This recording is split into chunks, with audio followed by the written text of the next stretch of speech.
Welcome to the Bariatric Mindset Podcast. I'm your host, Dr. Kristen Lloyd, mindset mentor, somatic coach, and transformational guide for those on the path to true healing.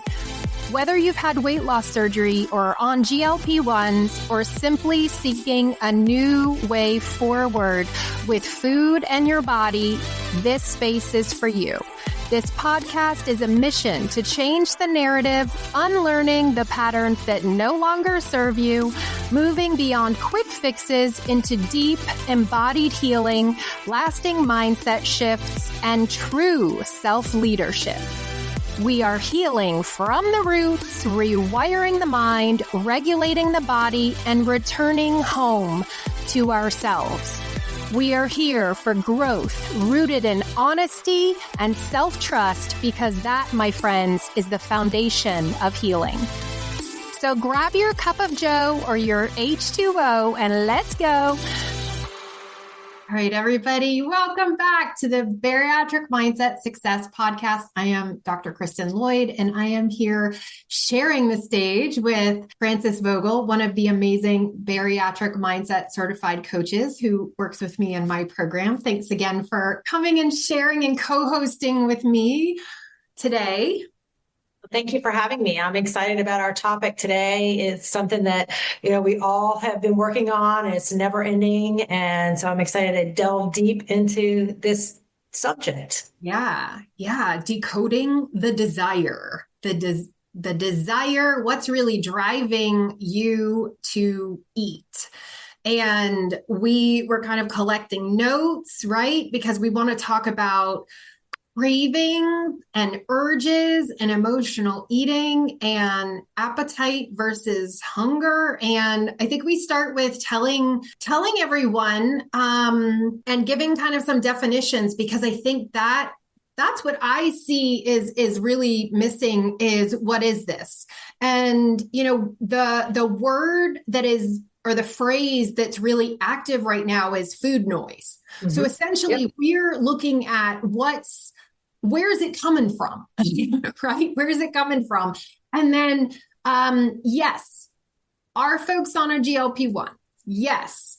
Do we have, do some of us have surgery? Yes. And can we also work through and decipher and heal some of that food noise with skills? Also, yes.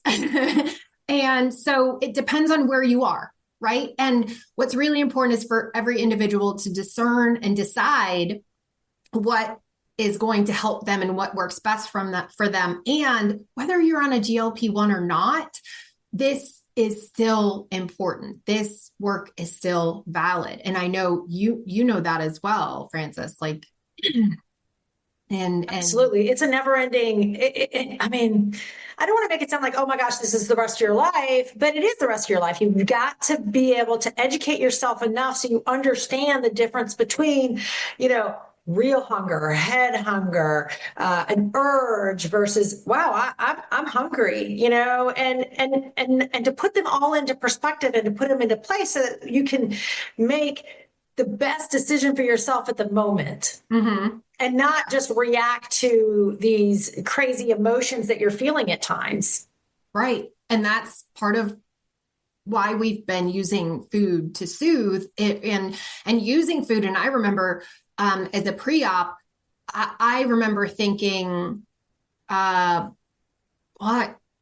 use food for everything, right? It's not just the sadness or the anxiety or the stress. It was, there was food when I was happy. It's like food is everywhere. Food is always. What's the answer? Food, right? What's the question? Food. What's for dinner? Right. So, but, digging in, the first one that I've got that we'll be talking about is cravings. And the definition, a desire for a specific taste, texture, or food, and cravings are usually sensory or psychological, not physical. Now, I know that there's somebody out there that's going to say, yeah, but if I'm craving chocolate on my period, right? Okay, there are hormonal aspects where we'll be craving certain things. There are nutrient deficiencies. I remember reading many years ago, if you're craving chocolate, you may be deficient in magnesium.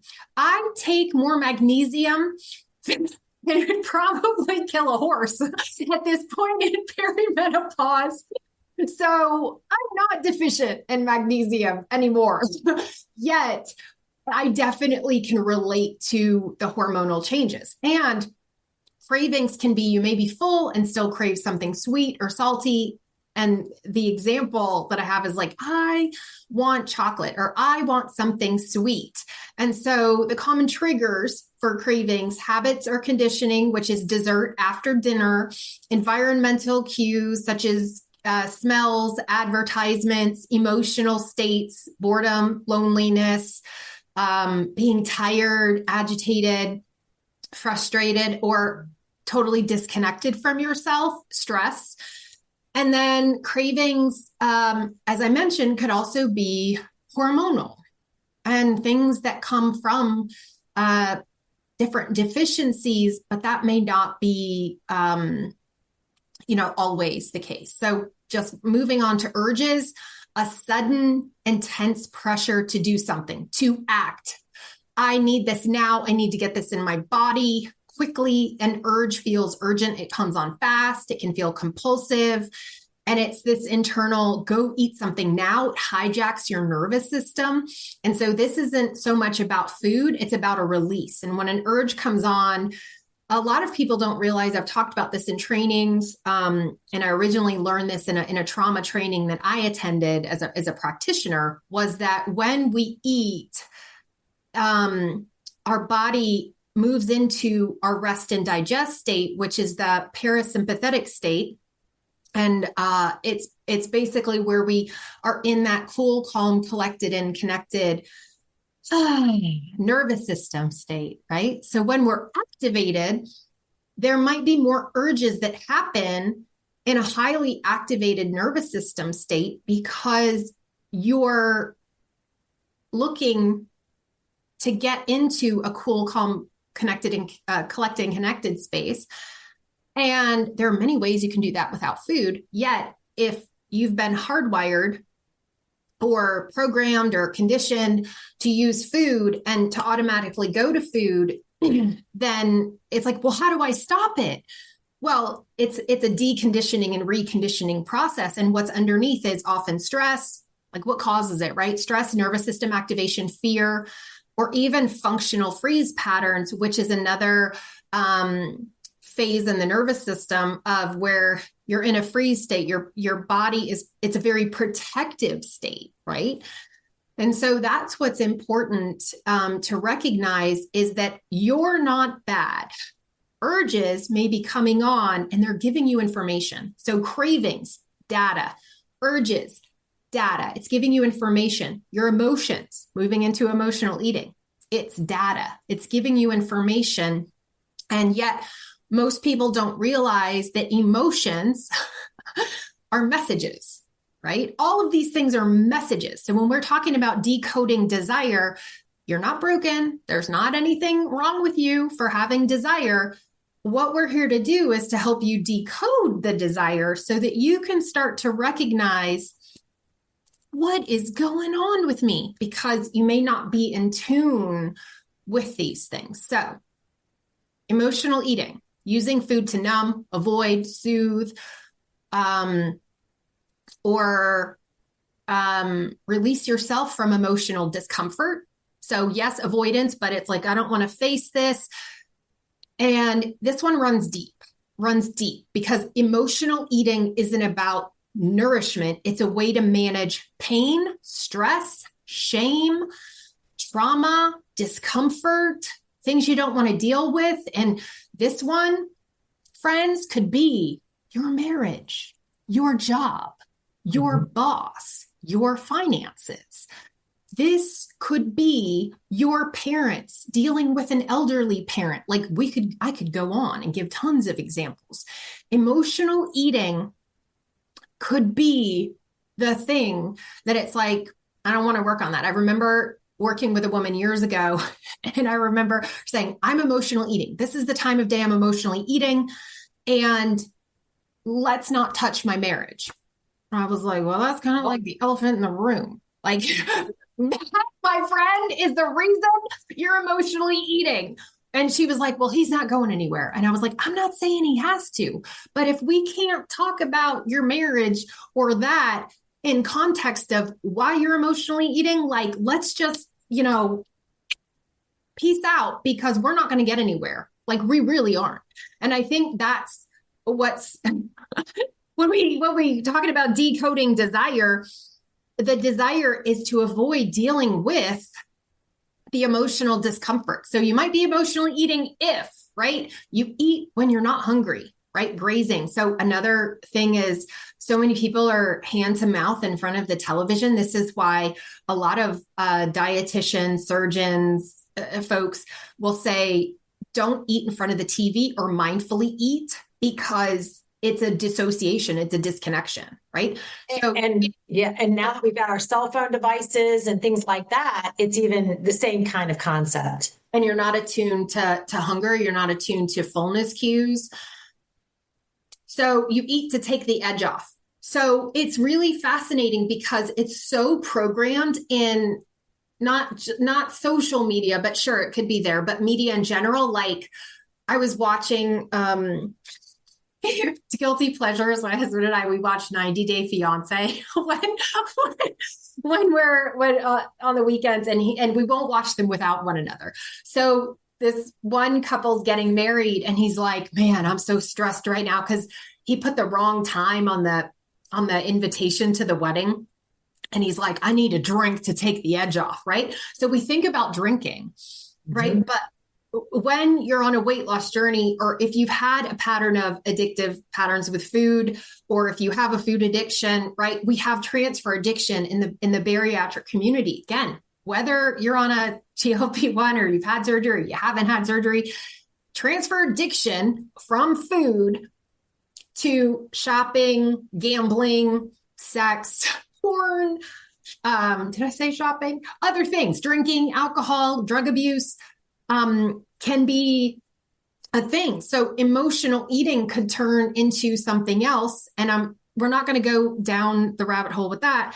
Yet to eat, to take the edge off, it could be that folks are, oh, I just need a glass of wine to take the edge off, or this or that. Or then you feel shame or regret after eating. And then the last thing, and then I'd love to have us discuss, is appetite versus hunger. And this I didn't even realize until about a year ago. Hunger, biological, physical cue from the body, it needs nourishment. Sign, stomach growling, but not necessarily, right? Fatigue, lightheadedness, low energy. I have also learned from a nurse practitioner in the bariatric community that stomach growling is not necessarily a sign of hunger, but it can be a sign that things are moving. And so it may not be. So sometimes people are waiting for their stomach to growl and it's too long. They've waited too long to eat. So that's important to know too. So appetite is psychological. Appetite is a desire to eat influenced by mood, thought, social settings, or a time of day. And you might have an appetite without hunger. And like, have you ever wanted a snack just because it sounded good, not because you were physically hungry? And you can be hungry without having an appetite, and you can have an appetite without being hungry. And the whole key here is tuning in. And I'm going to say something here I don't think I've ever said before in a podcast or in a public setting. But this is where we need to check into our body. And this is why intuitive eating for a lot of people doesn't work. Because there are many of us who are neurodivergent or have a history of trauma that feel unsafe in our bodies. And I'm just going to say it. And this is not what I planned to say. It just kind of came through intuitively. But it's so important for us to know, if your body doesn't feel like a safe space, then a lot of people will dissociatively eat. They will eat on autopilot. And that's where this comes in, or it's not just not paying attention. It's you're somewhere else.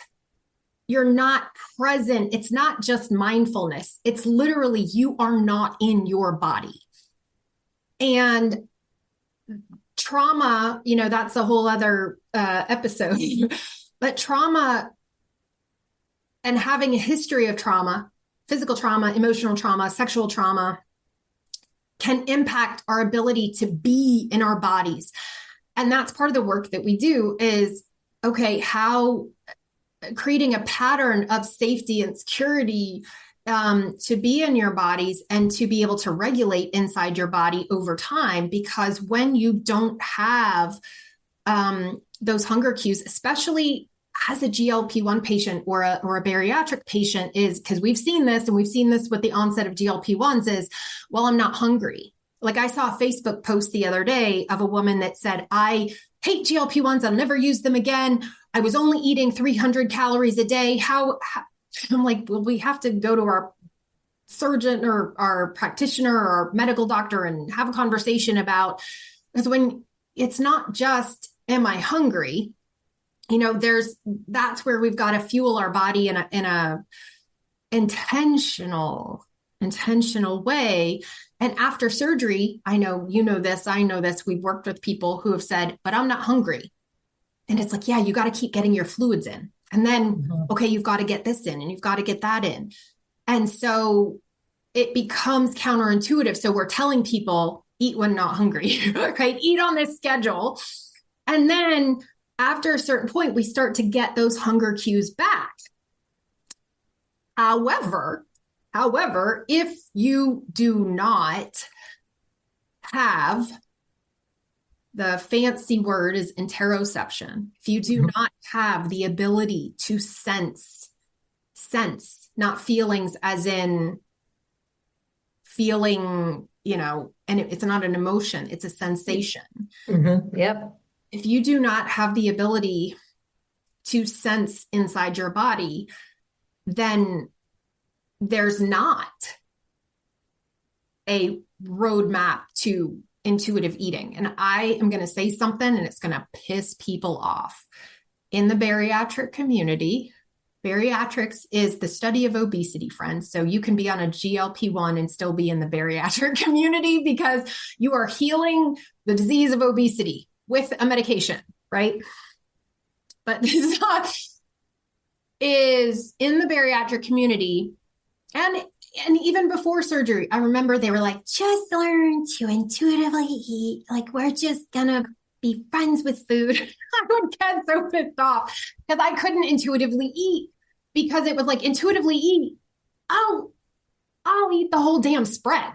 Like, whatever you put on the table, I'm eating. There was no filter. There was no, because all of the appetite, hunger, all of that, it was all mashed up together. It didn't make sense because I always ate in a dissociated state. I was not ever connected to my body. And it wasn't until many years later that it was, you mean this is a nervous system state? You mean this is an embodied state? I have to notice. And that's why I brought in a lot of the nervous system and trauma work, because, and no disrespect to the people who want to teach intuitive eating, but you can't intuitively eat. And the authors of the book say this, cannot intuitively eat if you're emotional eating. But there's no guidance about how to go from here to here.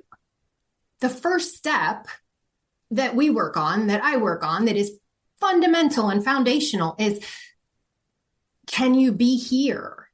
Not present here. Mindfulness is great. Can you be in here? Can you do a body scan? Can you be in your body?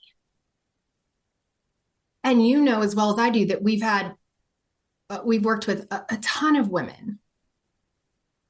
And that's why it's a women's group, because of the history of trauma, friends. Can we be in our bodies? And the other thing that's very important, do not force yourself to be in your body if you're not ready, If it feels unsustainable, we pop in, we pop out. We pop in, we pop out. The idea is not to force this. This is function flow. It's building a new relationship with your body. And it can be a place because of the trauma that you carry. This is why you need a trauma-informed practitioner to do this work. This is why you need it could be a therapist, and it could be a trauma-informed coach, right? This is important if you recognize that you're holding trauma and that your body does not feel like a safe space, or it feels dangerous or scary to be present with food. You need a trauma-informed provider that can help you navigate interoception so that you're not re-traumatizing yourself. So I wanted to share that because I've known this for a while. I wanted to publish it in a book, and I probably will, but I do think it's important for everybody to know that when your body feels unsafe, food is very primal. Nervous system regulation is very primal. And it's important that we navigate and understand that desire is not wrong.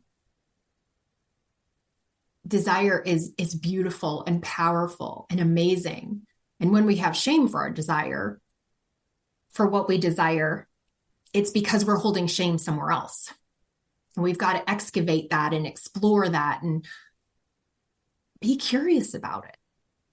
Hold empathy if we can, or space for ourselves in that.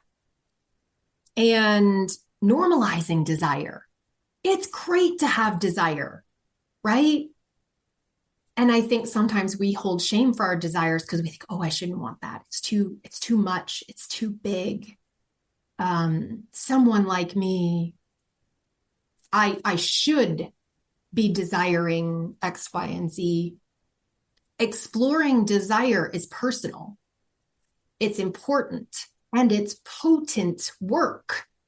And also holding space for ourselves and food and our hunger and our appetite, and being present with food, being able to hold ourselves in a space that's nurturing and nourishing is foundational, fundamental for this journey. So yes, learning how to hold space for your hunger and give yourself grace and practicing interoception in a trauma-informed space is going to help you to heal. I really think that what you said these last, 3 or 4 minutes is so important. And it's, I think, one of the reasons why kind of walking through the definition of some of these words is vital to understanding why we are eating and how we're eating the way that we're eating. Most of us have come to this space with some of these issues, especially not being in our bodies. And that's, we can use food to soothe, but we also use food to disassociate. And so that's really what you're talking about here. But we got to know the definition of these things first. And so I think that is really, as people are listening to this and if they become more curious about some of these words, hey, do a quick Google on them and look a little deeper into, their actual definitions and what it means to them and how they can utilize it. And I know, Kristen, you'll be publishing some information of go deeper on this. Yes. For those listeners that want to dive deeper. You brought up so many different things here, but one of the things I really want for me, I think that walking into this journey post-surgery, I had done a lot of work prior to having surgery on, past trauma, addictions, and things like that. But what I really didn't understand for myself was how deeply ingrained some of the habits were. And just just the, sitting in front of the TV with food, and just that, the taking the edge off. That was a habit. It was just that constant trying to numb out from all the feelings, good and bad, right? Right. Happy and sad. It was, just eating because that's what I did. And even though I worked through what I understood to be some of my bigger issues around healthy food versus what I believe for myself is healthy for me. And we've spoken about this in the past about how what works for me does not work for everybody. What I include into my healthy diet, and I'm using the word diet as what I consume on a daily basis, Right. not Right. as a restriction. Right. It may not be for everybody, but I had to come to understand what that was, and find the foods that fit into that, so that, when we look at the cravings, right? You've got habits, conditioning, environmental cues, and my emotional state. That is what drove what I ate all the time. Pretty Mm-hmm. much. I mean, those emotions, boredom, habits, that was just, I was constantly feeding that, for a lack of a better word. And it wasn't until I kind of got a grasp on some of these terms that I then realized, oh, I'm eating and I'm not even present, you know? You talking takes me back to grad school, Mhm. to when I was in my master's program. I lived in Miami. I lived by myself. Or no, I had just graduated and I was working in a mental health setting. And I remember getting up and I would go to Einstein Bagels and I would get some kind of breakfast sandwich. And then I would get like a bear claw or something and a coffee. And it might have been because I worked a later schedule. So it might have been 8:30, 9 o'clock in the morning. And I may have eaten some of it in the car because I never wanted anyone to see me eat. I really didn't. But then would get to work. Some of it I may have eaten, or it may have been saved for later. And I remember frequently in this office, we would order from this pizza place. So lunch was a slice or two of pizza, and of course, a diet soda because, yeah, diet, right? Absolutely. That And makes sense of then, that. yeah, and then, I remember getting Miami subs on the way home. And so my entire day was some sort of fast food. And I know that there are people who eat healthy pre-op. I was not one of those people. Like, I abused food. I was on fen and abused food. I was like, great, I'm just going to eat less. And I had no insight. And I realized that's not everyone. And I also realized I held a lot of shame because of that, because yes, I had graduated with a degree in counseling. I had graduated with a background in psychology. I had very little insight into my underpinnings with food. Like, when I look back at her and I'm like, oh, she had no idea. Like, there's so much love and compassion and understanding. But in that time period, it was shame, blame, guilt, judgment, no compassion, no patience, just, again, what's wrong with you? You're a loser. You have no willpower. Suck it up. You're a disgusting human being. Do you even see yourself? Like, it was horrible. Like the stuff that I would tell myself. And it has come so far. And yet it's easy to blame the food. It's easy to say, did you see what you were eating? And it's so easy to judge the food because I would go and I would lie to myself and be like, oh, it's not that bad. But I literally was eating pizza 4 times a week with, like, it wasn't healthy. I wasn't nurturing my body. And then it would be the diets and the restriction. And then over here, So this cravings, urges, emotional eating, it was like all mixed together. There was no understanding of each term. And then I remember going to nutritionists to say, well, just intuitively eat. And I've said this on other places and other podcasts.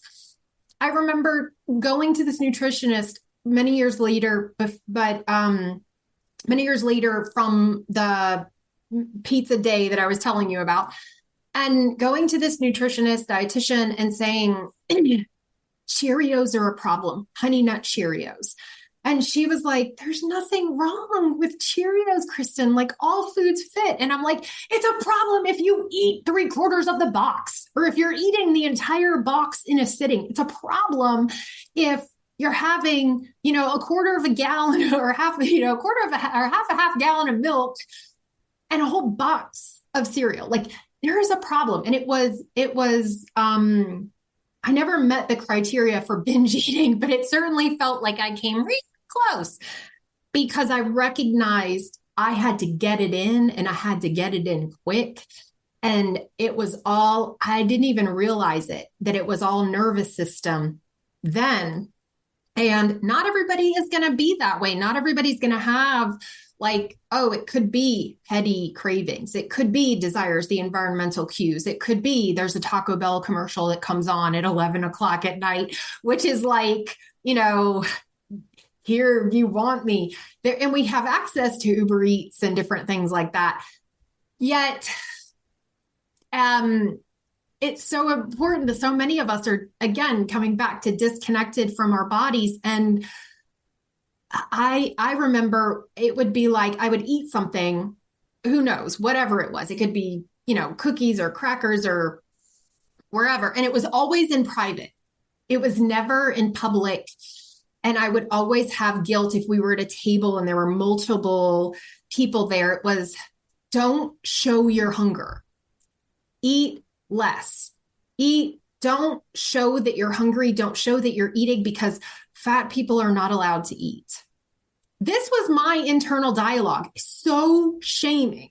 And this is why I think we need to not just decode desires, but recognize I'm worthy of food, I'm worthy of eating. And part of the restriction that we place on ourselves mentally fuels cravings, desires, and other things. I would remember leaving parties. I don't know if you ever experienced this. Maybe I'm just outing myself. I would leave parties, I would leave get-togethers, and I would get food on the way home because I had restricted in front of people. Absolutely. And that brings up a lot of, so I've been on this journey for a minute. This isn't, we've been here, and these things still happen to me today. These are still things I monitor, I keep an eye on, that it is a daily.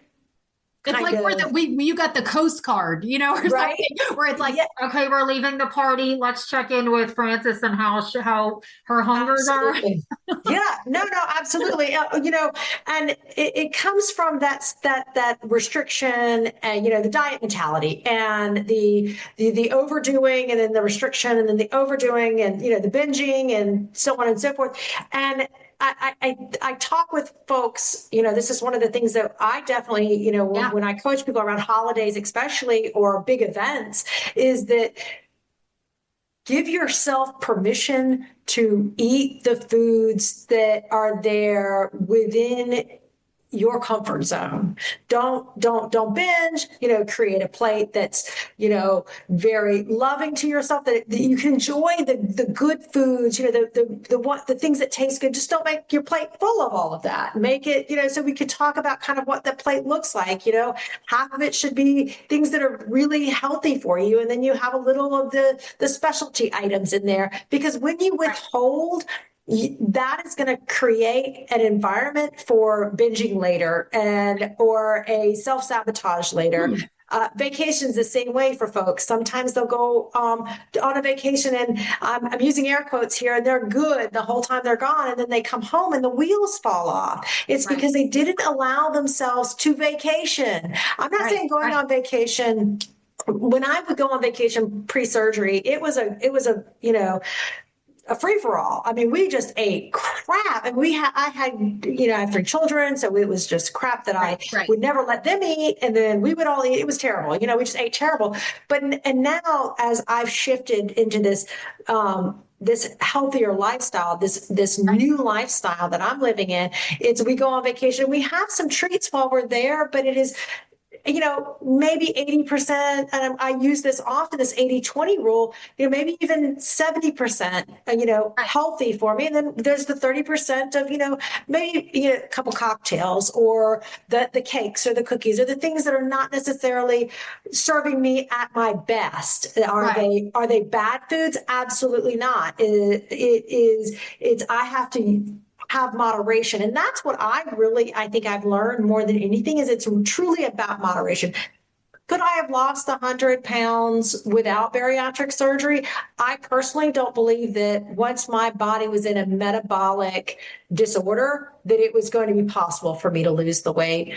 I honestly, I concur. I do not feel I could have gotten this far Mhm. without the surgery because, bluntly honest, I did not have the awareness and the ability to slow down that the surgery, which was the cutting of my stomach and the aftermath and things that occurred after, which I've talked about, cheeseburger in the blender being one of them, that made me go, Kristen, WTF?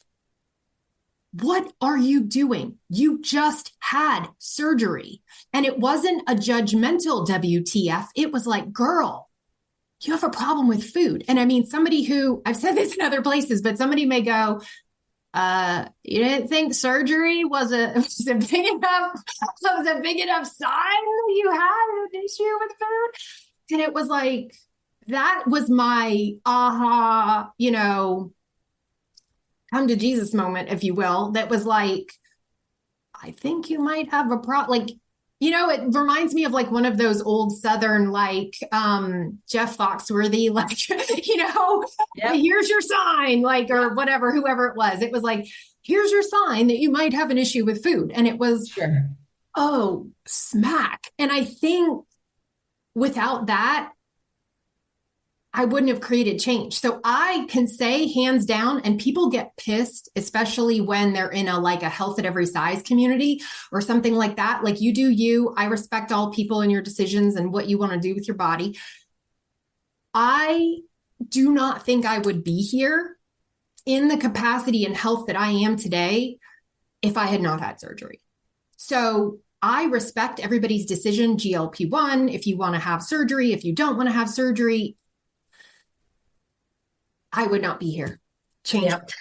And I certainly agree with that. And now it's okay. Here you are, right? Here I am, and now I'm freed up to make some different choices. I could gain all of this weight back, and then some. I'm sure. I mean, even with a smaller stomach, there are ways that can happen. And if I don't, but I am choosing through your program, which initially started in, and through continuing to work on myself, work with the community, and giving back to the community, because that's also part of my fulfillment.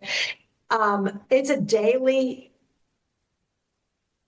conscious effort to Yes. make the right decisions Yes. and to do what's best for me. And it is not only about food, it is because I could do all of this and work all of that, but if I'm not moving my body, if I'm not drinking my water, if I'm not getting my sleep in, if I'm not getting my supplements in, if I'm not working on my stress regulation, I would still, my body would not react as promising as it has reacted to the nourishment that it's getting. I mean, we've talked about, the dysregulation of our systems. It is becoming more and more known that when our system is dysregulated, it doesn't matter if we're eating 300 calories or 3,000 calories, it will hold on to weight. And and this is the diet industry that has really created a lot of this based on the information that they had at the time, is that there's calories in, calories out. That is no longer what we're An understanding. industry standard, right? Yeah, That's no yeah. longer true. Exactly. And I'm not, I'm not a dietitian or a nutritionist or bariatric doctor. I am simply a coach. But what I'm seeing and experiencing in my own life is if I eat the right foods and if I do the right things by my body, I am going to have success. And that is where I don't know, going back, let's say in my 20s, if I had had a better regulation of my body and my understanding of my interoception, as you were using that term earlier, if I my don't body know were that that would you, have been enough, I, honestly. I For don't me know. too. I don't think pre-surgery. I think that Yeah, we need it. I think that it would have helped, but could it have gotten me to this point I don't know. without surgery? Yep. Because I do think that what surgery does, and it's not this isn't a plug for surgery, but it does not just reroute your guts, but it Correct. does impact your ghrelin, your leptin, and the hunger hormones, and also the GLP-1s, or the ones that have the two parts now, because there's more coming out, right? And there's one that's going to be targeting three different receptors that's coming out, if people don't know, and it'll probably be out. This podcast episode will be out, and they'll be like, well, this has been on the market for a while. So, their GLP-1s were targeting one agonist, and they're still calling them GLP-1s, but the second, like the Second version, iteration. right Yeah. Uh-huh. iteration Yep. is targeting Two separate things. two Yeah. separate things. And then there's another one that's going to target three separate receptors. So it's important to get into the science of that. And honestly, I didn't prepare for that today. Is what it's doing, though, is it's changing the hormones and the regulation of the system, which is important. And none of those things are interoception. None of those things are mind-body connection, body-mind connection. They are, in a hormonal sense, they're physiological. Yes. But they're not us being in here checking in with ourselves and to recognize, is this an urge? Is this a craving? Yes. What is my pattern of emotional eating? Mm-hmm. Yep. And the other thing I want to say that's really important, that I said in our group last year that blew people's minds, so this is the first time I'm saying it publicly, is we don't ever eliminate, people think, we don't ever eliminate emotional eating to zero. We don't go from 100 to zero, friends. We go from 100 to 90, 92 to 85, and we work our way down. I would say, and I said this on a call, and it blew people's minds. I said, I can tell you with confidence that I have gone from where I ate every meal emotionally eating, or in, cravings, urges, or all of that, where I had no interoception and I was eating fully on pleasure, and it was my escape and avoidance and all of that. And I can say I now emotionally eat less than 10 to 15% of the time. And why that created such a huge reaction was people have this expectation of the all or nothing, is we're either doing it or we're not, we're good or we're bad, we're true or we're false. And we go from 100 and we go to zero. No. No. And I think the more that gets out there and people understand that this is, and if anybody stands in this platform and in this, post bariatric world, or, bariatric journey, and they say that they're living that, they're a unicorn, because I'd like to, I don't think that that's possible. We are human beings. We have emotions. There's going to be times. I remember coaching with a woman, and this has been a few years ago when I first started with you, and her mother had just died. And I'm like, yeah, you're probably going to reach for some things that are going to be comforting to you. And let's talk about that. And let's be okay. Let's be okay with that, because noticing it is part of the process. And then next time there might be, and this is part of that urge surfing as well, which is, a terminology we use often. And there's you have a whole training on it. Where we talk about, let's take a step back, let's put a pause between that emotional eating. And if the emotion's too big, have the food and journal about it afterwards, right? Or the emotion's too big, have the food and let's talk about it 3 days later. There's sometimes where those things happen. I think that people make assumptions that they've had this surgery and everything gets better. It doesn't. There's the light. I said it earlier for something else. The clouds part, the angels are singing, and you have arrived. No. You've arrived at some choices, right? And, listen, anybody who's had bariatric surgery and even people on GLP-1s have the same experience. You eat too much, you're going to be sick. And, there's very few people that have not experienced that post-surgery, or like I said, even on the GLP-1s. I mean, I know people that they push it and they're very, very sick on the medications. And they're also the ones that don't stay on them because they constantly push it. And so there's so much work that can be done, but you've got to know what the work is first.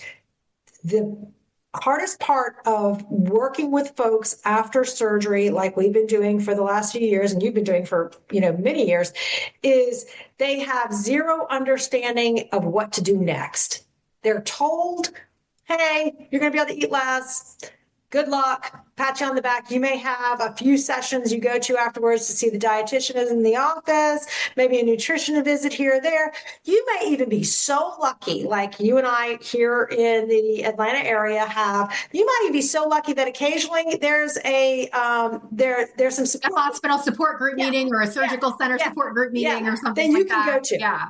I mean, we live in one of the biggest cities in the country, right? And they occasionally will have them, And anybody who had surgery around COVID, they're just SOL, And so thank God you had this platform, because I had surgery some years before COVID, but I really hit my wall in 2020 of holy crap, I knew in but pre actual COVID hitting, I was like, okay, girl, let's see if you can work on your head a little bit. And I was already in therapy. I was already working a 12-step program. I had already done some other stuff. I was like, I got to get to, and I listened to your book. I remember listening to your book and thinking, okay, she is speaking my language. I need to get to know her. And I've shared this on one of our other podcasts. So then I think I emailed her, I followed you on Facebook or something. And then you answered me. And I'm like, holy moly. Yeah. And then I got all, excited. I'm like, oh my God, she's a real person. And she answered me and she can help me. And not only have you helped me, you've given me an opportunity to help others that are in that same space. I get chills thinking about that, because I think to myself, if your work had not been out there for me to find, I don't know where I would be right now. I really don't. I mean, white knuckling it maybe, because God forbid I didn't want to fail, but I'm not white knuckling. And that's how I felt. And I remember the first few phone calls with you thinking, I am white knuckling it so bad to not regain. And I was so afraid to regain the weight. I was living in such terror. I'm not talking fear. I'm talking terror of regaining the weight, that I was willing to go to any length to not do that. And I still to this day have a feeling and an understanding that when things are happening in life, things will happen in life. We're going to continue to navigate these cravings and urges and emotional eating and the hormone imbalance. I'm going through menopause right now. So there are some hormonal shifts that are happening. And so it's really important that I acknowledge that this stuff is happening and be on the front side of it and not playing catch up 20 pounds of regain later. That's, to me, let's be on top of this. Let's be proactive to our health and wellness. Yeah. And so I want to make sure that everyone understands that even as a, almost 8-year-old patient, I'm still walking through these things just It's not as hard as it was. It's a lot easier most of the time, but there's still the process, and it's a lifestyle change, and I'm changing with the changes Mhm. because life is going to life whether you like it or not. It is. Life is gonna life. And, I wouldn't be here to have written that book if I didn't have surgery. Are there other paths? I honestly cannot conceive of them. It was how it unfolded, and it was how it unfolded for how it needed to be. And that's also like me trusting my path. And I was terrified. I had an 11-month-old. And of course, our brain goes to crazy places the night before surgery. And I'm like, am I going to die? Like, I made it out. I'm fine. Hello, I'm here. Yeah. But it was like, am I making the right choice? Am I making the right decision? And the other thing that a lot of us were sold was this surgery is the last thing you're ever going to have to do. And it wasn't, and it's not. And here we are, and here I am, and here you are, and it's not. And some of us, some in our community are on a GLP-1 because guess what? It's not. And menopause, we have a lot of women in menopause who are on a GLP-1 because it messes with your hormones. It messes with insulin resistance. It messes with your weight. So, and that we're going to have episodes about menopause because menopause is a whole different monkey. It's like menopause and going through the hormonal shifts and what happens in your body and weight and insulin. Like, yes, we will get into the nitty gritty, so many things. Yet what's so important is to recognize that whatever you choose to use as a tool, remember that mindset, embodiment work, right? These are tools as well, right? Healing your nervous system. And the other thing I want to say about regulation is just like being in a state of fight flight all the time is not healthy. Being in a freeze state all the time is not healthy. We're not meant to live cool, calm, collected, and connected all the time. I had a client who said to me, we're constantly trying to get me out of freeze. Freeze is bad. And I was like, no, freeze is protective. We're not trying to get you out of freeze because it's bad. It's that we want you to expand the capacity of your nervous system, expand, because it's meant to expand and contract. And guess what? Our hunger is meant to expand and contract. There are times where we are voraciously hungry. We will have clients. I have one specific woman in mind that she's like, Kristen, I was so hungry on Tuesday. I ate blah, blah, blah. And then Thursday, I wasn't that hungry. Yep. And I was like, well, isn't that something? That's where that's where we're tuning in.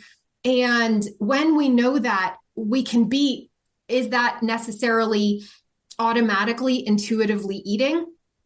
Sometimes it can be a precursor because we have the awareness of our hunger. We have an awareness of our desire. We have an awareness of what's showing up for us. And guess what? It expands and contracts. It expands and contracts. That's part of the human experience. We're not going to eat 1,100 calories every day for the rest of our lives, right? That may be how we live the first couple of years to get adjusted, to get balanced.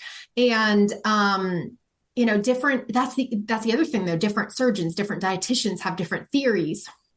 And whether you have 3 meals a day or 5 meals a day, there are different theories on that. I'm not going into that yet. From a psychological and nervous system perspective, are you connected or disconnected from your desires? And recognizing urges aren't bad, cravings aren't bad, just kind of like summing up, your desires aren't bad. They're information, friends. They're information. You're hungry. And that's a good reminder that this is one of the important things, and if I leave you guys with anything, is probably in order to understand ourselves, we have to I'm going to use, some people might get triggered by it, but track what we're doing and how we're doing it. If we really want to get to the root and to the understanding of how things are working in our bodies, we've got to track what we're putting into it and what is going out of it. As far as it can be as simple as, like what you said, the one day the woman was starving and the next day she wasn't. Well, what did she do those days? And is it that she's, over that 7-day period, her average caloric intake was X, Y, and Z. And as long as it's, feeding into the expenditure of what she's putting out energy wise. And is she stressed? Is she sleeping well? Is she getting the water that she needs, et cetera, et cetera? There's so many pieces to the puzzle.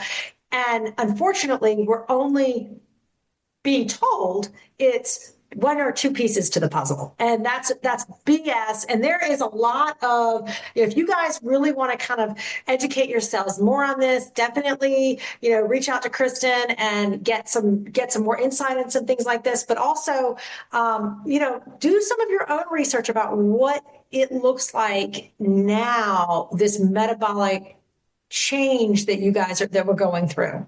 Right. And if you did have surgery, you had a metabolic surgery for a metabolic disease. Yes. And the other thing that I wanted to share that I had forgotten about didn't have tabled for today, but it's short and it's important, is that there are many people who are afraid of their hunger.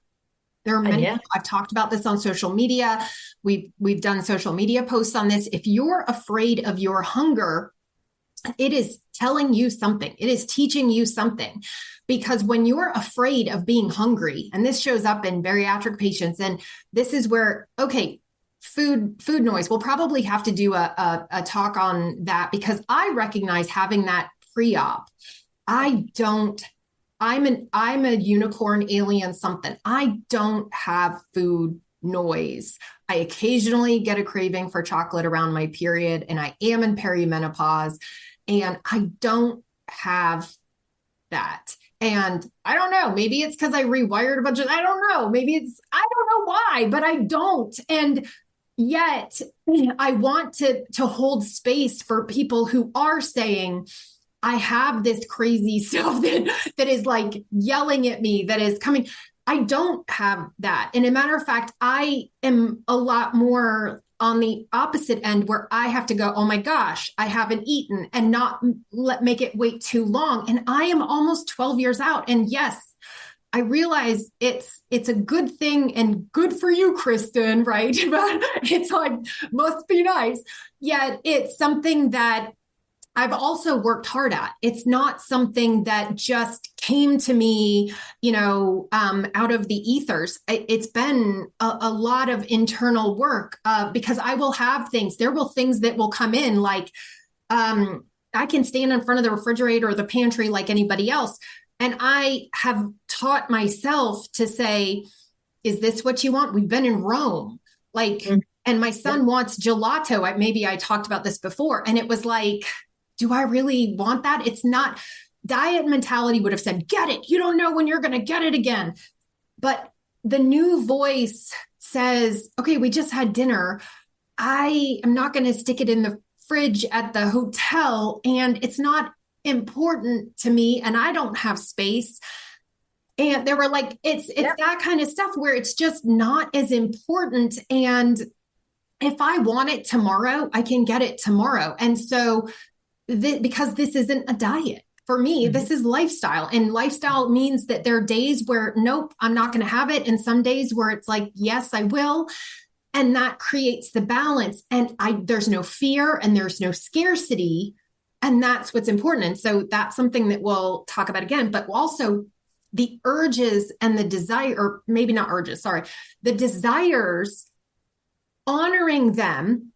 But it doesn't mean that every desire needs an action where you give yourself food. It's questioning, our desires are sacred. And to understand, if we fear our hunger, that could be a trauma response, because it could come from a place of scarcity in childhood where food was scarce. It could come from other things. Yeah. And I think that if anybody is walking through this and saying, I think that's a trauma response, and they need to work on that, please reach out to somebody who can work with, who is trauma informed, because Yes. we're utilizing that word. And I know you mentioned this earlier, we're utilizing that word a lot, but I just want to make sure that people understand that we're not playing games here. Some of this stuff can be so triggering and so detrimental that it needs to be looked at, and you just can't. And this is what a lot of reasons why people don't reach goal is because it is too hard to deal with the emotions by themselves and without support and without the proper therapeutic training. Right, right, And right. and so Yeah. I just want to reiterate that if you think something is triggering some trauma for you, find someone who can help you with that. Yeah, yeah. Find someone who specializes in trauma. I will say this, have a lot of clients who do EMDR. I Mhm. do not do EMDR. You guys know that. It's not my forte. It's clearing psychological trauma. It is amazing. It is fantastic.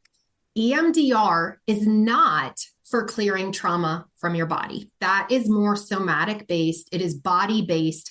So that is a totally different intervention. Mhm. And it is equally important because there can be things that don't come into your mind, your psyche, that is in your nervous system, that is in Yes. your body, and that's separate. So I work with folks. We have clients who are like, well, I'm off to my EMDR. And I'm like, great. And they go do their EMDR with their therapist. They're working through things, and they do their somatic work with us. Now, again, you can do somatic work with a therapist. You can do EMDR with a different therapist. Like, you can choose who you want to work with. And it's important. We're informing you, we're sharing you that these modalities exist so that you can be informed and educated on what you need and where to access it. And that is important. They are, again, EMDR and somatic interventions are different. They do different things.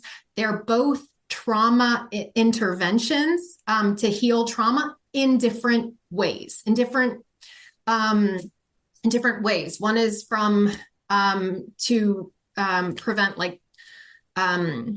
where we say re-traumatize or psychological trauma versus body-based physiological trauma, like the body keeps the score, which is um, um, essentially a book about us storing trauma in our bodies.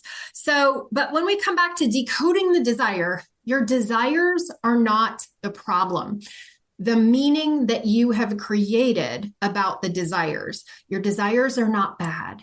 Your desires are not bad. You're human. We've said it a couple times, we're living a human experience, and honoring and holding space for where we are. And when we're fighting ourselves, it can feel like a never ending battle. And yet, what is important is that we learn how to navigate ourselves in a different way, because if we're punishing, if we're judging, criticizing, putting ourselves down, it just leads to the same cycle and negative pattern over and over and over. It doesn't lead to healing. It leads to more punishment and to more exile, feeling exiled from ourselves. And we even talk about parts work and talking to our parts and with our parts in some of our